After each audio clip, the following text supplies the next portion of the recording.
What is going on, guys? It is your boy Sensor here with a video here today bringing you guys 5 Photoshop tips that you guys basically use every single day. So I said I was gonna do more tip videos, totally didn't do them, but I'm doing one now. So hopefully guys, you know every single one of these tips in today's video. If you guys don't, well, you're welcome, because I guarantee you at least 3 of them, I'll say at least 3 you'll use every day. So yeah. Also, homies, today's video is sponsored by Wix. If you guys are looking to create a website that gives you the creative freedom to make the site of your profession, I use it. I highly recommend it if you guys would try it out. Link in the description, and I'll talk about it more at the end of the video. Until then, let's go ahead and continue. I hope you guys enjoyed today's video. So if you guys, of course, like the video, like the tips, of course, leave a like, and of course, maybe even put in your own tips in the comment section below that are not in this video that can help someone else that actually ends up reading the comments. Okay? So I'll talk to you guys in a second. Hope you guys do enjoy, and I'll see you guys in a second. Again, peace. Alright, homies, so the first tip is actually really handy. It's also not even default. However, if you're like me and you guys go to File, Open Recents to open your previous projects, I don't know if it's 10 or 15 or so that comes up. However, if you want it to be so when you guys hover over your Open Recents and you guys see 100 of your past projects, you can also see I've been working with a lot of PDFs, and you go to Edit, Preferences, File Handling, and of course this number right here, whatever the default is, you change this to 99. Actually, why is this not checked? Press OK, and of course, when you guys close on your Photoshop and you guys open back up, when you guys go to your Open Recents, it'll have your past 100 projects, which makes it super simple to find things. If you're like me and you lose a lot of stuff because you don't know where you put it, got you.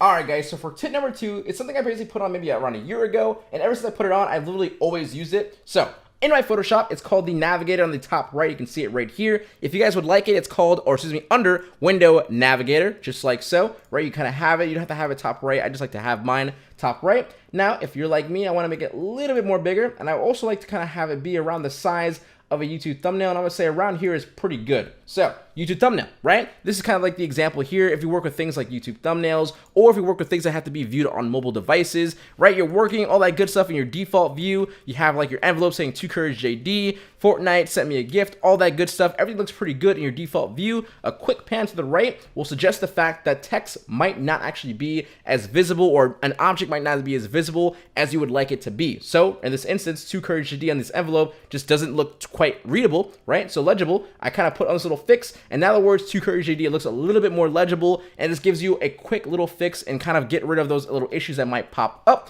And of course, it acts as, when you guys zoom in, a little navigator as well. I mean, literally, it's called a navigator, but of course, you can kind of click on the actual canvas itself. Maybe if you're drawing, or if you're like me, I kind of pan and move things around like this. You can just make it really quick for yourself, and just drag and click and drag. I mean, it's something I literally use every single day, and it helps me every single time when I'm kind of comparing whether the fact it's going to look good or not. It's something you guys should always use if you guys are, of course, working with things like mobile and YouTube thumbnails. Alright guys, so next tip number 3 is for those individuals who have to cut people out, have like really quick turnaround times. I'm gonna show you guys basically almost like 3 tips in one. Literally watch this, okay? Ready? So let's say you have your subject and you have to really do this in like, I don't know, 10 minutes. You have a really quick turnaround time. They're like, yo, I need to cut out, we need to put this here, etc, except for taking literally the entire time basically pen tooling out. It also depends on whether or not the photographer did a good job, because this feature here, if you were to press W on your keyboard, now a lot of you guys might ignore these 2 buttons here, but they mean a lot. So if I were to just basically click select subject while I have this selected, right, you guys can see the nice little marquee tool selection actually happens to be perfectly around the actual person that is in focus. Now, it's not perfect. You can see up here on the top right, his little head right here kind of has a little, it's off, right? So if you guys just quickly press Q on your keyboard, it brings you into masking mode. What I like to do is just take a brush, which of course is right here, right click, kind of have myself at 100 hardness, and of course a pretty good small size brush. If I need to make it bigger, I just hold Alt, right click, and move it right. Now you just kind of click and hover over it using a black brush. White of course erases, black will then fill back in. So you guys will say, hey, I need to fill this right back in, just like so. You guys can then go all the way around and kind of make sure everything that has to be selected is selected, like things like this.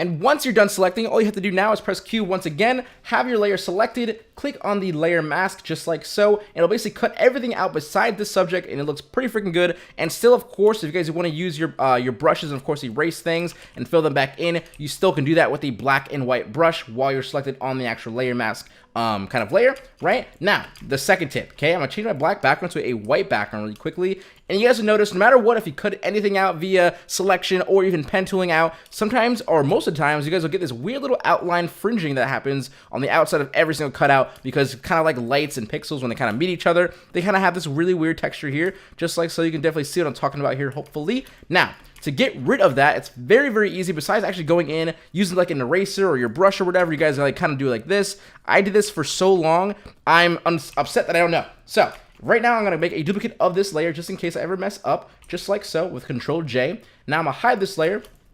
Now to get this back to a rasterized layer, I'm gonna right click on it, do convert to smart object just like so. Then I'm gonna right click once again and do rasterize type. Now it's all good and ready to get messed around with. So we're gonna go to image, layer, matting, defringe, right? I would only ever do 1 to 2 pixels personally for this kind of example here, but 1 pixel for here, press OK, and you guys will notice all that weird outline that is happening here looks way, way, way better, and you have a way cleaner cutout. It doesn't look as kind of like kind of scratchy and whatnot, and I think this is something you guys should all definitely use, and it just makes everything just super easy and super fun, and also not as hassling when it comes to pen tooling things out and having quick turnaround times, wasting all your time on the pen tool.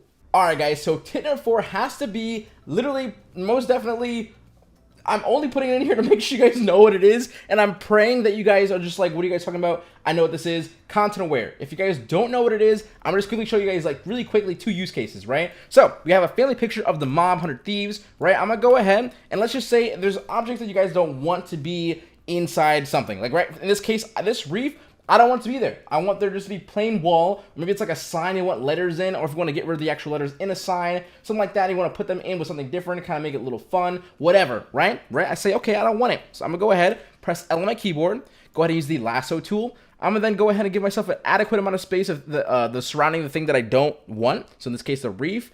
Give a nice little, maybe like an inch or so away from the reef. Let's just say this is pretty good right here. Now, just in case you guys don't know, you can't right click and fill anything on a smart object. So make sure you guys, of course, right click, rasterize it first, right? I'm gonna right click then, fill, drop down this contents, and make sure I put content aware, and also make sure my opacity is at 100% here. Then I'm gonna press OK, and you'll notice, yeah, like ta-da, bro, literally it's gone. And that's just literally, come on. Please, I'm begging you, if you don't know what this is, I feel bad. So, another use case, right? Let's just say I want this picture flipped, okay? Just for whatever reason. Let's just say, even if the picture doesn't look good flipped, it doesn't really matter. He kind of looks like he's, you know? Anyway, regardless. So, I'm going to go ahead. I'm going to rasterize this. The only reason why I don't quite like this is simply because the logo itself on the shirt is kind of like, of course, it's flipped as well, and you guys want to make sure the logo of anything, of any apparel or any brand or whatever, is not flipped or messed around with any way. In this case, it definitely is. So I'm going to go ahead and say, I'm going to take this logo. Let's take this logo. I'm going to actually make a copy of it, right, first. Then I'm going to go ahead on this layer once again. Then I'm going to say I want this logo basically gone. Fill, content aware. Oops, not colored. Oops, I'm so used to going color, not content aware. There we go. Okay. Then right click, deselect. You see the logo's now gone with no trace of it ever being there. Put in my layer 1 copy. Press Ctrl T to free transform. Flip it horizontal. Then I will go ahead and take my soft brush eraser and get rid of these hard edges here. And then hopefully no one will bat an eye on the fact that the actual logo has been switched. I mean, that's just 2 use cases. There's literally everything in the universe that content aware can do. I'm begging and just hoping that you guys know what it is. And now you know. Hopefully, if you didn't, thank me with like a like or something like that. Because literally, you should have known. You should have known. Alright guys, now for the last tip in today's video, tip number 5 is basically meant for people who need to send out their PSDs to clients and stuff like that, who need to clean up their actual PSDs. Let me show you guys a really quick little menu that will help you guys clean things out. So within Photoshop right here, I've actually made a quick little project with like empty layers, clip masks and stuff like that, and lock layers. So basically I find myself with a lot of lock layers and empty layers inside my documents, because I'd love to go ahead and like use the movement tool, hold control and like select things and like move them, right? But there's a texture above it, I'd like to lock the texture so I never click on it again kind of thing. But of course it's hard to find those things in like a 100 file or a 100 layer, 150 layer kind of document and like a whole bunch of groups. So if you guys see the word kind right here in the top right, if you guys go ahead and go to attribute, right, you can find your empty layers, you can even find the locked layers, just like so, very easily. You can even unlock them, of course, inside this menu. It's obviously no longer a locked layer. I can go to my empty layers, I can just go ahead, Go ahead and press delete on all these. Now all the empty layers are now gone. Go back to kind, and now it'll be a more of cleaner kind of aspect of the, or excuse me, not cleaner aspect, cleaner document, which when you send it, of course, clients, then name all the stuff that you actually need to name, all that stuff. You can even find, like, of course, the clip mask ones. I think it's just a really, really cool thing to at least know that it's available to you, of course, to find, and just makes life really, really easy. Alright guys, that's the end of the video here today. I do hope you guys enjoy the tip videos. If you guys have any other tips that you would like to get from me, of course, comment down. Maybe we can help each other. And of course, like I said before in the beginning of the video, if you guys have any tips, maybe put them down in the comment section below as well. And maybe I can like feature a new video or whatever, or maybe we can just like have a moment where we just like O's and ahs, right? So I appreciate you so very much. Of course, again, Wix for sponsoring this video here today. Once again, when it comes to Wix, you can create free amazing sites, storefronts, blogs, and much more. Starting off with their incredible range of templates as well is not a bad way to start, as they are all super clean and professional, so there really isn't any going wrong. As you can literally scroll through the templates and of course choose your favorite ones, and of course if you like it, then you can actually choose to edit it. And then of course use Wix Editor, then add some more imagery, some more gallery, music, photos, all that great stuff, and even go ahead and add in some HTML coding if you guys wish to, all for free. And if the creative freedom happens to worry you, of course, Wix has a Wix Builder feature where it takes you along a few questions and style choices to actually create your own website custom to your answers, and all you have to do is actually fill in the information.